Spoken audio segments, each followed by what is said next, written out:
What's different about fascism today is that it's very connected to oligarchy, to wealth inequality in a way that it wasn't in the 20s and 30s. And I would say it also has better technology because the social media drives us towards a politics of us and them, drives us towards conspiracy theories. Het was even hard werken om de burgers ervan te overtuigen, maar nu is het dan echt zover. Extreem rechts is aan de macht, maar dit keer wereldwijd. I think the basic problem is that it's the far right which is actually cosmopolitan, and we have trouble seeing that. Connected to other far right, connected to Putin, or connected now to Musk, right? So the far right parties are the cosmopolitan parties, they're the international parties, they're the global parties, but we have trouble getting our minds around it, and of course they're constantly insisting the opposite. Well, he's got access only to letting people go that he thinks are no good. In Amerika is de chaos compleet. Tegelijkertijd wordt de bond tussen de extreemrechtse wereldleiders steeds dieper gesmeed. En achter de schermen wrijft Vladimir Poetin in zijn handen. Want dit is wat hij wil. En terwijl Donald Trump de wereld schokt met nieuwe plannen, wandelt Elon Musk de overheidsinstituties van Amerika binnen. We are living a nightmare created by Donald Trump and Elon Musk, and we need to wake up. En nu is alleen nog Europa te winnen. En dus bemoeit niet alleen Rusland zich met de Duitse verkiezingen, maar ook miljardair Musk. Even kijken, welke partij past het beste bij de club? Ah, de extreemrechtse AfD, die Alternative für Deutschland. I'm very excited for the AfD. I think you are really the best hope for Germany. Something I think that is just very important is that people take pride in Germany and being German. It's good to be proud of German culture, German values. Amerikaans historicus en schrijver Timothy Snyder waarschuwt al jaren voor de internationale extreemrechtse beweging, die volgens hem meer en meer lijkt op het oude, beproefde fascisme. What do we do? Stand up like that! Stand up like that! Fascism in general means the idea that you believe in emotion rather than reason. You believe in a leader rather than some kind of rule of law political system. And you believe in conspiracies rather than larger forces in the world.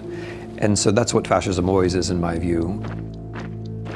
What's different about fascism today is that it's very connected to oligarchy, to wealth inequality in a way that it wasn't in the 20s and 30s. And I would say it also has better technology because the social media drives us towards a politics of us and them, drives us towards conspiracy theories. De extreemrechtse beweging heeft ook in Duitsland al lang voet aan de grond gekregen. En nu krijgen ze hulp van de rijkste man op aarde. Wat ze zelf al lang vinden, zegt Musk nu ook. The German people are sort of really an ancient nation. It goes back thousands of years. I think there's frankly too much of a focus on past guilt, and we need to move beyond that. Children should not be guilty of the sins of their parents, or even let alone their parents, their great-grandparents. If you're a South African raised under apartheid and you tell Germans not to be ashamed, it's pretty clear what you mean by that. It's not that you don't have to be ashamed because you're, fourth or fifth generation or whatever. It's that you should be proud. That's what he's saying. You should be proud that you once had a country where you had a Nazi regime. That's what he's saying. And I think, anyone who says otherwise is just deluding themselves. It's pretty clear to Germans that he made a Nazi salute. It would have been clear to Germans in the 1930s as well. I mean, that was my first thought. If Musk had done that during his speech in 1936, how do you know if it's a Nazi salute? Well, all of the Germans in 1936 would have responded with the same salute because they would have recognized it for what it is and what it was. He's trying to normalize, he's trying to mainstream fascism, including Nazism. He's trying to make it one alternative among others. How exactly this works inside his mind, I couldn't say. But what I do know is that it's very convenient if you are a centibillionaire to support fascism, because what fascism will do is it will make the state dysfunctional. It will open the state up to you. If the AfD runs Germany, the German state is not going to enforce laws that would hold back people like Elon Musk. So this time around, there is a very clear connection between certain international oligarchs and fascist movements inside, or far-right movements inside individual countries. And it's really all the same thing. Schau mich nicht so lüstern an, blaues Balkendiagramm. Warum machst du mich so geil? Oh, blutroter Deutschland. Waar waren we ook alweer? Oh ja, de Duitse verkiezingen. Komiek Jan Böhmermann maakte al een half jaar geleden een lied over het nieuwe fascisme. Faschismus is back! Und keiner hat's kommen sehen. Faschismus is back! Noch immer radikal bequem. Faschismus is back! Wie konnte denn das passieren? Faschismus, wir wären doch benutzt hier. Maar onze Nachbarn gaan inmiddels met honderdduizenden de straat op om te demonstreren tegen extreem rechts. Te veel slechte herinneringen.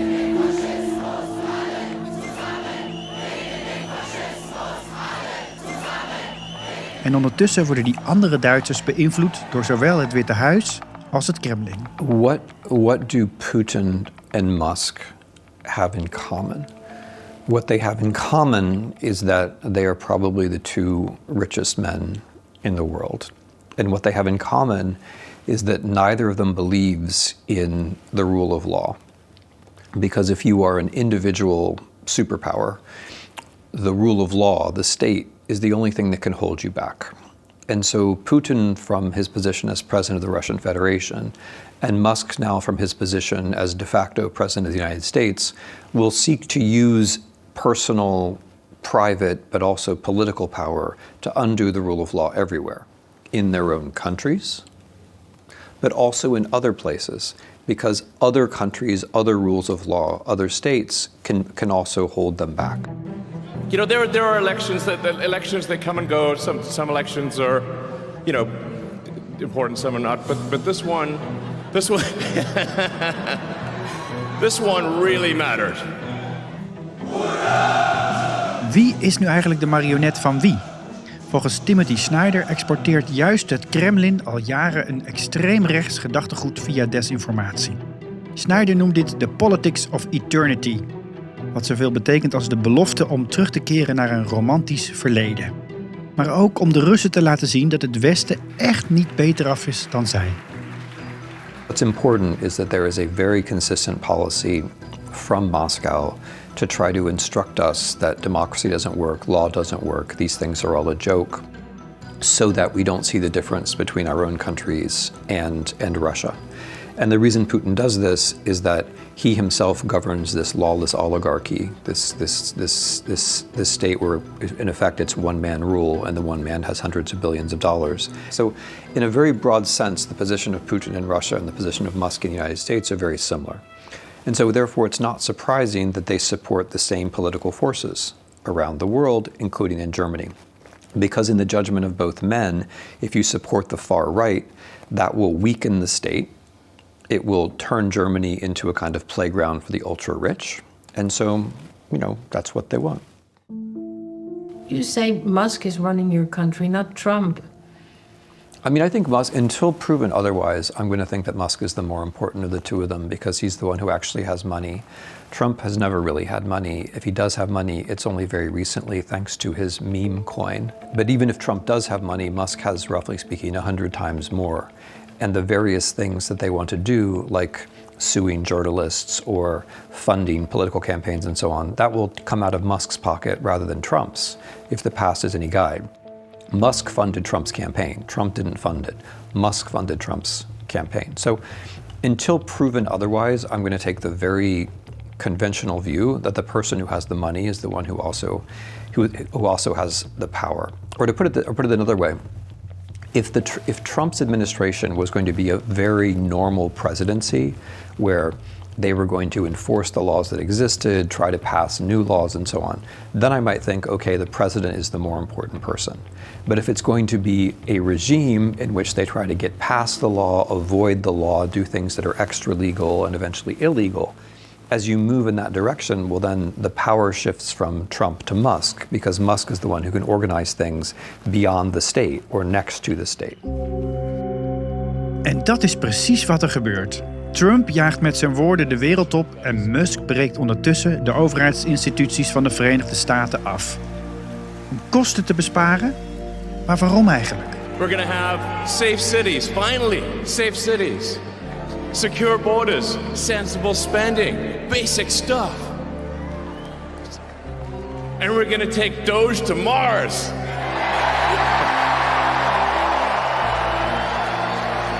I mean, can you imagine how awesome it will be to have American astronauts plant the flag on another planet for the first time?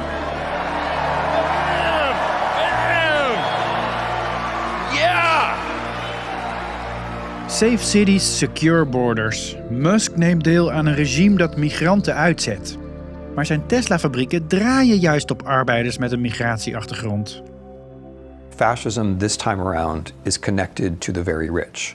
And the very rich employ migrants or illegal migrants. So you know from the beginning that when they talk about migration, they're just doing it to manipulate you. That's what it's there for. It works in a very simple way. Musk doesn't care personally at all about Americans or Germans or migrants. He doesn't care about migration personally. He has an economic interest in there being lots of migration, including in the United States, illegal migration. He and his companies need that, and his friends' companies also need it. But politically, they're very happy to tell Germans or Americans, oh yes, those brown people are the enemy, because they think that works for them. Of course, they're complete hypocrites. They're complete hypocrites, but they're very happy to use it politically because their idea of politics is to make Americans angry at other Americans or Germans angry at other Germans, because if you do that, then you bring people to power who are going to do what you want. Ich wurde für meine Rede in Riesa kritisiert, weil ich das Wort in den Mund genommen habe. Remigration.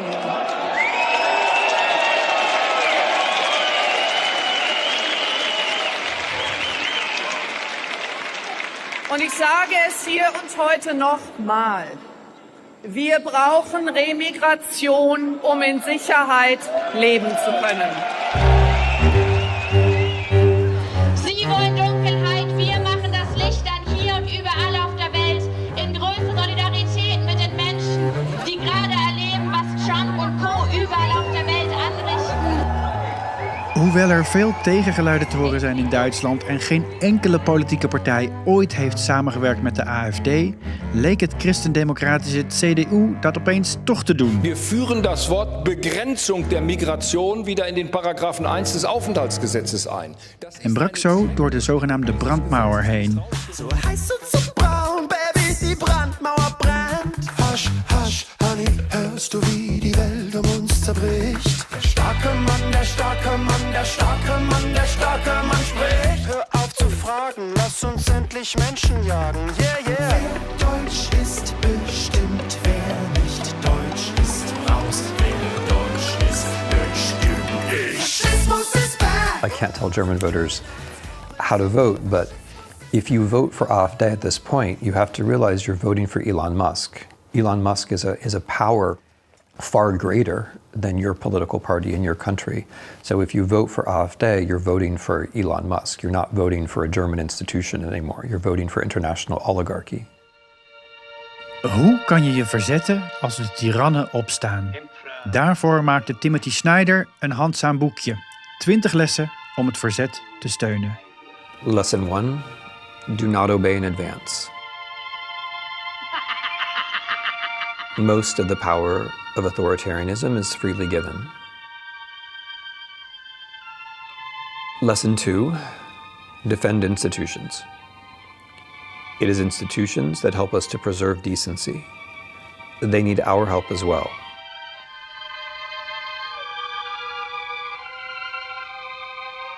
Lesson 4, take responsibility for the face of the world. The symbols of today enable the reality of tomorrow.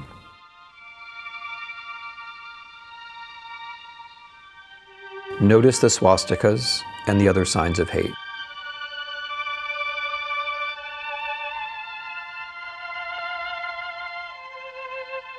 The last lesson, lesson 20, be as courageous as you can. If none of us is prepared to die for freedom, then all of us will die under tyranny.